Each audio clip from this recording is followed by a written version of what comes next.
G'day guys, welcome back to SuperCoach with DR and welcome to the round 19 review. Hope you all had a cracking week yourself. Now, firstly, I do need to apologise. I have not been online all weekend, so if you've left a comment on a video, tag me on a post on Twitter, DM me on Twitter, I obviously haven't got back to you, so I do apologise for that, but I've done myself another bloody doozy, you know me, so very, very similar to something I did earlier on in the year. You think I would have learnt my lesson, but you probably would have remembered that I knocked myself out when I was playing footy with Nash across the road. Just went to kick a big torp, having a longest kick competition, and basically fell on my ass, fell on my head, did myself a bit of a dirty concussion there.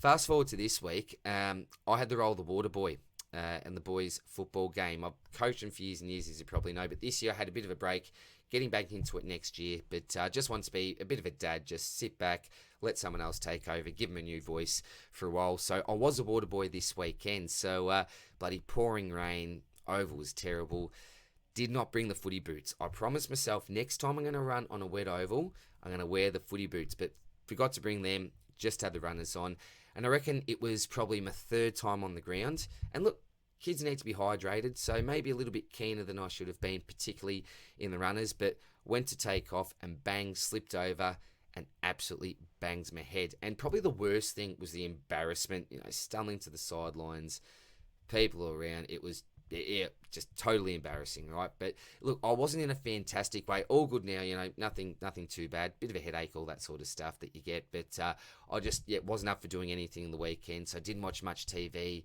even get on the phone online at all, basically, as I said. So look, I do some dumb things at times, but I'm happy to admit it, because that's life. We all make mistakes at times, don't we? But apologies for anyone that was trying to get through to me.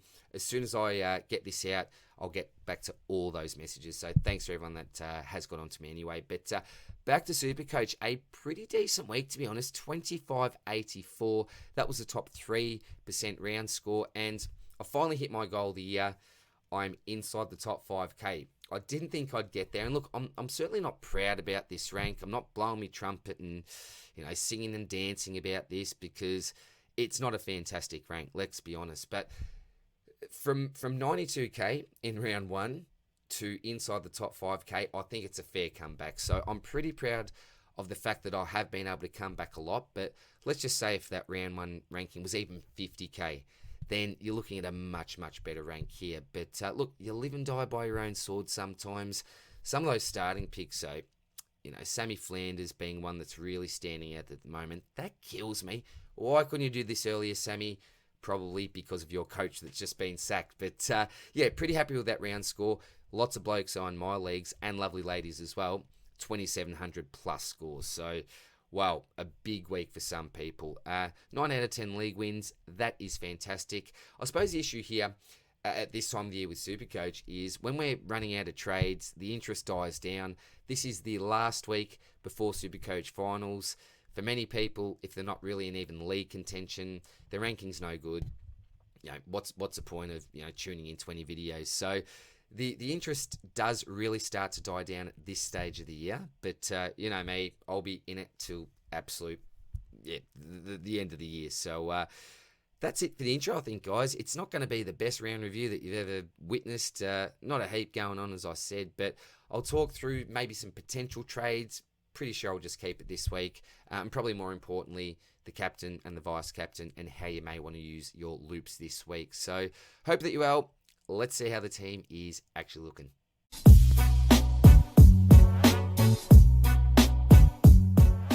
Alrighty, let's get through this one quickly, guys. So same as last week, 11k in the bank with the one trade. Ideally, I'd love to have a couple up my sleeve with 50 to 100k, but that's not the case. I suppose I should consider myself luckier than other people out there that have no trades and some pretty dicey covers. So not complaining, all good, all good.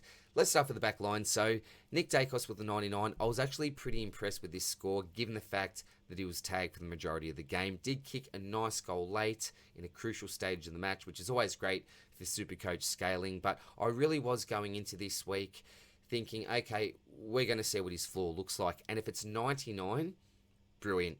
That is fantastic for us. Doesn't really matter at the end of the day because we all have him. And I say this, I think I've said this for probably the last month. The only thing that matters with Dacos as if he's in your captaincy loop or not. There's actually some weeks where you want him to go bad. As funny as that sounds, we've just all got him, so it doesn't matter. You want him to go not too well if you haven't got him in your loops. That's pretty much how it is with the day cost selection. I'll tell you what a comeback. What a comeback. After a score of 58 last week, I was thinking, why did I spend up all my cash on Sicily? Josh Dunkley, I miss you already, my friend. But with a 171, okay, I think to myself, right decision. Remember, this week, he's now coming up against St Kilda, who for the majority of the year have been absolutely notorious for leaking points to opposition defenders. So we'll talk about captains and vice captains later, but if you're a Sicily owner, you certainly got to be in consideration for your loops this week. But what a comeback, as I mentioned, 171.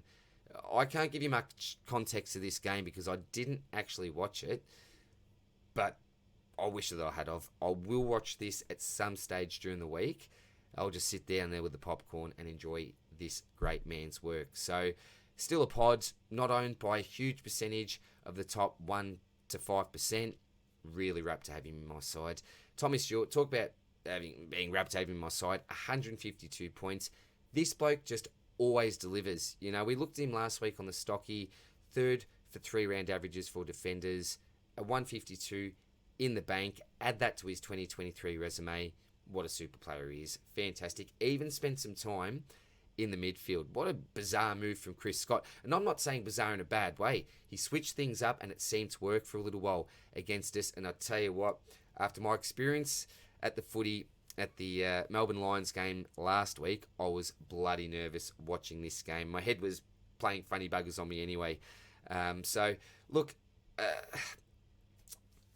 think with the rest of my defenders, you look at your Day, your Lloyd, and your Sheasel, they're not those top tiers. You know, I'm really missing a Sinclair, a Luke Ryan type, I think, here.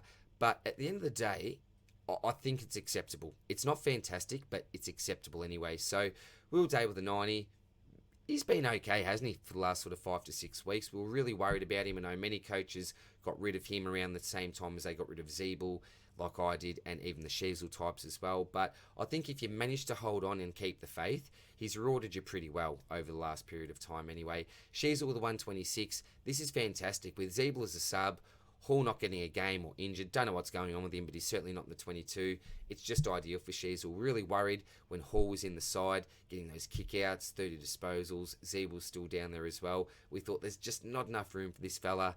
Things aren't looking good with the pick. All of a sudden, without these blokes, with him playing down back, he looks like a fantastic selection. So, I haven't even talked about Will. Oh, my boy. The rising star, the real rising star. I could actually cry. I tell you, I could actually cry. I could do a Harrison Petty. Oh, I'm shattered for the bloke. I am just shattered for the bloke. Shattered.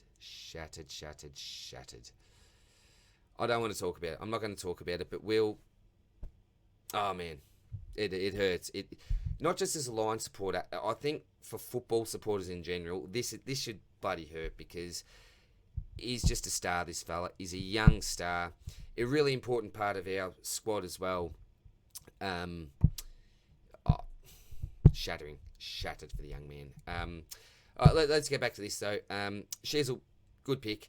The Seagull, the 91, it does hurt when you see Sinclair and Ryan pop off, but great to see him back after that concussion. And I suppose a week back after a concussion, a 90 plus, that's all good. It's probably what we expect from the Seagull, 90 to 105, maybe a 110 if we're lucky. I'm not saying for average it will be scores in between that range, I think, because he is still pretty consistent, the Seagull. Nothing on the bench there. The Bont VC with a 126, fantastic. You can just rely on this bloke every week. Merritt with a 105, so last couple of weeks have been down, but we cannot fault his season. He's been an absolute monster for any owners. Petrarca with a 119, he's basically been super consistent for me. 113 to 120 odd is what he's delivered for probably the last 3 to 4 weeks for me as an owner. And that's fine. I was actually pretty worried with all this talk of him, and hasn't just been talk, it's been absolute action of him playing in the forward line, but he's still managing to score well, and wouldn't you believe it, he scores 119 this week after only 113 last week. No explanation, but make of that what you will. I don't know. I can't explain last week's score. A Lockinier with a 108 against a couple of quiet weeks, similar to a Zach Merritt. Dawson with a 115, cool, all good. Sarong with a 101. He hasn't delivered on what I thought that he would and what I was expecting from him. What was it, a 90 suspension and a 101? Nah. Unfortunately, I don't have Dunkley on my side anymore. I thought this could be a decent move, particularly giving me the money to get someone in like a Sicily. So I suppose if I take the Sarong pick out of it and really compare at the end of the day Sicily versus Dunkley, I'm still very much up on that. But the Sarong pick, hopefully I've still got faith, but he has been really disappointing. Talk about not being disappointing for the last 3 weeks. This bloke comes out and scores a 160. Now, I must admit, after the 140, I still wasn't sold. Janeth was, and the great man got it right again. Absolutely. We have to say that the man is back. And this is pretty embarrassing because last week on the Jock Reynolds potty for the end of year mailbag, hope you all tuned into that one because they are absolute rippers, Damo and Clarkey. I did answer a few questions on there, and one of them was, which player are you most likely not to start next year? And I said Jack Steele. I gave a heap of reasons why, which I won't get into now. Make sure that you go back and check out that potty if you haven't, as I said. But he's an absolute beast. The beast is back, and that last quarter, it wasn't just him, but he got them over the line, didn't he? Really, a captain's game. I think the man's back. I think I can confidently say now that the man is back. Brilliant. I'm giving you back your cape in the stocky as well, Jack. Believe me, the man of steel, the true man of steel. Good to have you back, buddy. Zachy Butters, now, to be honest, I was just wrapped that this bloke just got up. First half, obviously, much more effective than his second half. What do we look for excuses for him?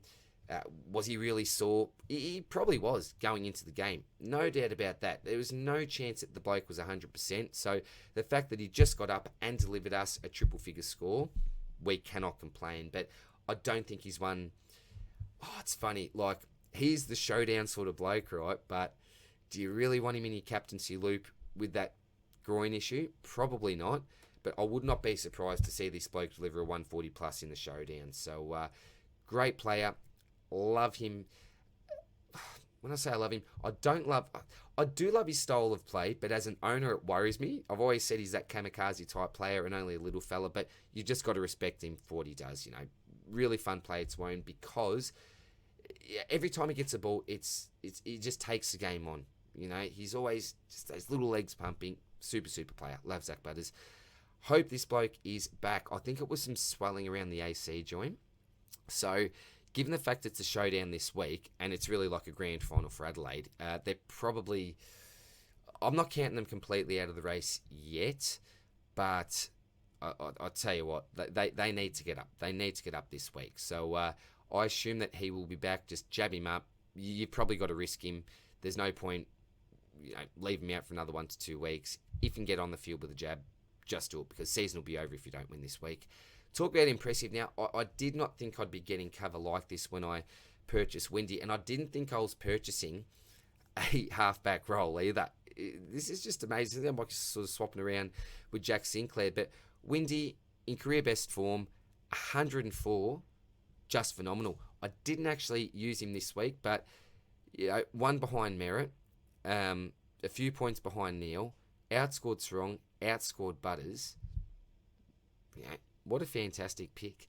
DPP status, almost 350k now. Not that price really matters at this stage, but if you've got Windy over a Sheldrick or a Dev Rob, then you are winning big time. And who would have thought that 3 weeks ago?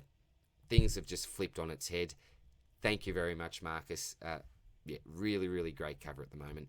Gorney with a 120.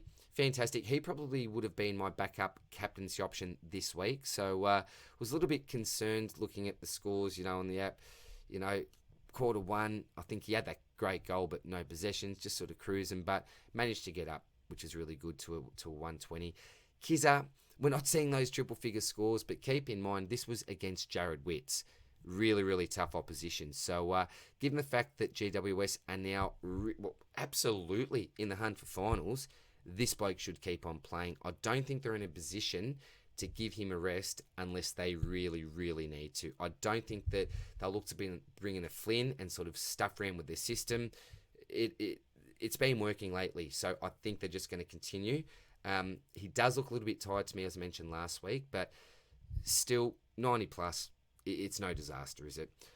Quickly to this bloke, this is a disaster because I traded him in last week for Darcy Cameron. Now, it was timing, etc. I was getting a donut at the time, so I really did have to do it. But DCAM went like 130 plus this week, didn't he?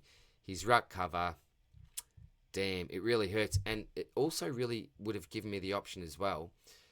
And I haven't really considered this, but if DCAM, let's just say, performs really well again this week, then all of a sudden he could be a ruck. Kizza could look a bit tired. I would have had loops everywhere. I would have had every loop, but unfortunate. But it is what it is. But Bolton, 86. I didn't make many points on, even not fielding Marrick the other week over Bolton. So, yeah, it hasn't been a fantastic trade in, but we know that he's got X factor, and I just hope that he gives me a really, really big ceiling game before the end of the year. Rozier with 117. We say it every week, safe as houses. Goulden with a 66. We haven't seen this in a little while, have we? Last week I was praising him because of his consistency. I said he's really added that to his game in the last few weeks, but down to a 66. This is what the young man can do. But we've seen more of the good than the bad lately, so all good with Errol. Timmy Taranto, 91. So his ceiling scores have really dried up, haven't they? Remember, there was that stage in the year where he was a legitimate captaincy option. I had him in my loops for, I reckon, around a month, but he's sort of gone down a little bit in form there, not scoring as well. But again, he's had a phenomenal year, averaging 113. All sweet there, and every coach owns him, basically, so we don't worry about that. Cogs with a 114. Great to see a nice ratio this week from him. Pretty popular player as well. Not many. I do know a few coaches in my leagues anyway that did lose faith, trade out Cogs. Depending on who they got, they may be really happy with that move, or you may be slightly regretting it, depending on what you did there. And Harry Himmelberg, here we go. Finally a decent score for the man. 80s and 90s. Just has not been floating my boat. Don't really know what happened here with the 109, but excellent. I'll take that every day of the week. Thank you very much, Harrison. And then we've got Marrick with a 67. Again, really good for cover. You can't complain with that. And Roberts, I think he's been playing well in the VFL. So for those people with an absolute lack of cover, he could really come in and step up for you, hopefully in the last month when you need him. So that is the team, guys. Now, apologies, guys. I'm going to quickly edit this into the video now. I finished recording, and then I realised I haven't even shown you what my team's going to look like going into this week and how I'm going to use some loops. So I'll show you that now. So I'm going to assume that, fingers crossed, Lairdy will be back this week. So definitely need to get him on the field. So actually, no. And this is the benefit of having loops in all areas of the ground, apart from bloody trading out DCAM, which I hope doesn't hurt me towards the end of the year. But if I look here, so we've got, out of all the players that I would look to loop, Himmelberg's got the first game. So currently got him up forward. I would like to loop him potentially. Okay, so I think what I could do here, I definitely want Sheasel on this week because he's playing West Coast in the last game. If I do something like that, have Himmelberg as my emergency. I've got all premiums here. Butters, okay, so that means that it's for Laird there. Butters for Roberts. Okay, so the idea will be if Himmelberg doesn't score too well, then Sheasel will then swap with Dewar and then simply come on the field here for Constable. Butters, I'm definitely going to have on. So that's probably going to be the plan. So if I just bring Sheasel, yeah, that's probably a smarter idea. So I think I'll probably go in like that. Himmelberg will be the emergency here. If he doesn't score any well, then that will stay as is, basically. If he does score well, then I've got to make a decision here. It's probably Lloyd that I'll just chuck on for Constable here and call it a day. If not, do I look to do something with Windy, Dawson back? Yeah, that's probably how I'm going to set up for now anyway. I think that's probably the most sensible decision. So, sorry guys, that is how the team's going to look like this week. Let's get back to the rest of the video. In regards to captains and vice captains this week, there's a few pod options that I've got up my sleeve, and I'm looking for a pod captain this week. So we've got Sicily here against St Kilda. I mentioned before, what did you do last time? It was something absolutely ridiculous, wasn't it? Was it a 170 or something? I think it may have been, actually. Sorry, loading. Not too sure there. What's happened here? Carnage. Huh? Alright, no idea what's happened there. Alright, I'm not even going to bother about that. But I can tell you it was a bloody decent score. It was a really, really decent score. The other one here is Gorn's going to be up against Soldo. I think that's a really favourable matchup for Maxi back at the MCG where he absolutely dominated my Lions. We'll go back to the start. They're the two captains I really like for this week. Nicky D against Carlton.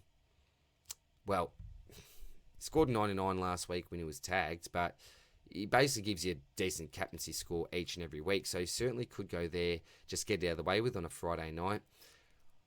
Being last week before the SuperCoach league finals start, I'd probably like to avoid this myself and just get a little bit of info on what my opponent's doing in my leagues, particularly in my cash league. So I'm probably going to leave that one myself.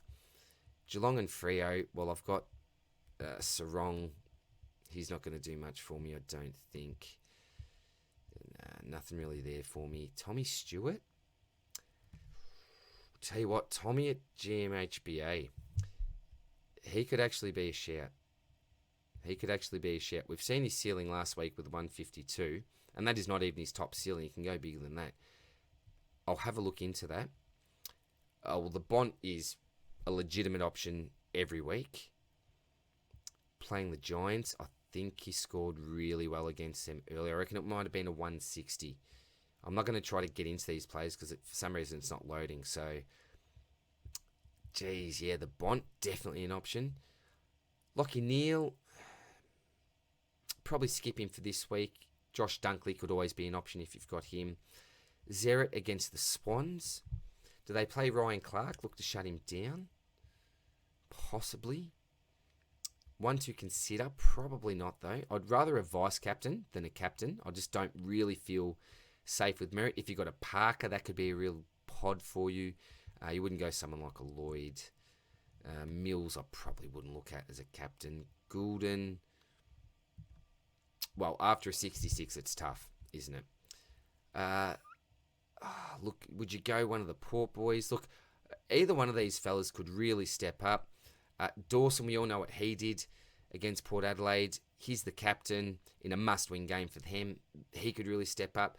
Laird, you worry about obviously being out last week, swelling there. I would probably avoid him, although if he's recovered well, never count him out. This is tough. It's just like throwing, darts at the board though. Who's actually going to be the one to step up? Injury concern. So maybe you might look to go one of these two blokes. Who knows? Probably not for me. And then, we get to Sicily here. You've got a Sinclair, a Marshall, who I tell you what, I did hear was lucky to get up this week. Actually was carrying an injury. So, geez, wasn't that, a sigh of relief for 90% of the competition, it feels like. But I wouldn't go there. Richmond, you're probably not going anywhere there. Bolton, I don't know. Petrarca, possibly. Gawn, possibly. No, I'm for West Coast. And I tell you what, if you're an LDU owner, this could be a bit of a shout. This could be a bit of a shout maybe on your Sunday. But look, for me, it's pretty tough. I think probably that you say safest, but Bont is just he's so safe, isn't he? You could maybe go for more upside with the Stewart, but I probably think I'm going to go Bont into, as the great George would say, Mr. LeBron James Sicily. I was going to trade him there, captain. He's really hard to go past, I think. We saw what he did last week. Does St Kilda look to lock down on him? Well, I'm not too sure. They've just leaked so many points lately. I think that's probably the logical move there. So, look, that is it for now, guys. As I said, let me know down in the comments section if you want me to cover anyone in particular in the stocky, but things are certainly dying down at this stage of the year. If you've got some trades up your sleeve and no real injuries to speak of, you are flying at the moment. Make sure that you take advantage when you can, when other coaches are down. Kick them while they're down, as they say. And obviously tomorrow night, I forgot to mention this, and I should have mentioned this in the intro. We are recording the SuperCoach Swordplay Potty, and it's going to be our community appreciation pod. We're going to get a bunch of community guests on, chat about their season, and it's going to be a fantastic pod. Have not looked forward to a pod like this ever. So, yeah, make sure that you tune in whenever it's uploaded, most likely tomorrow night or Wednesday morning for your commute to school, commute to work, whatever you do. So, that is it for now, guys. All the best of luck for this week, and we'll see you very soon for the Swordplay Community Appreciation Pod. Just got that one out. See you guys. Bye.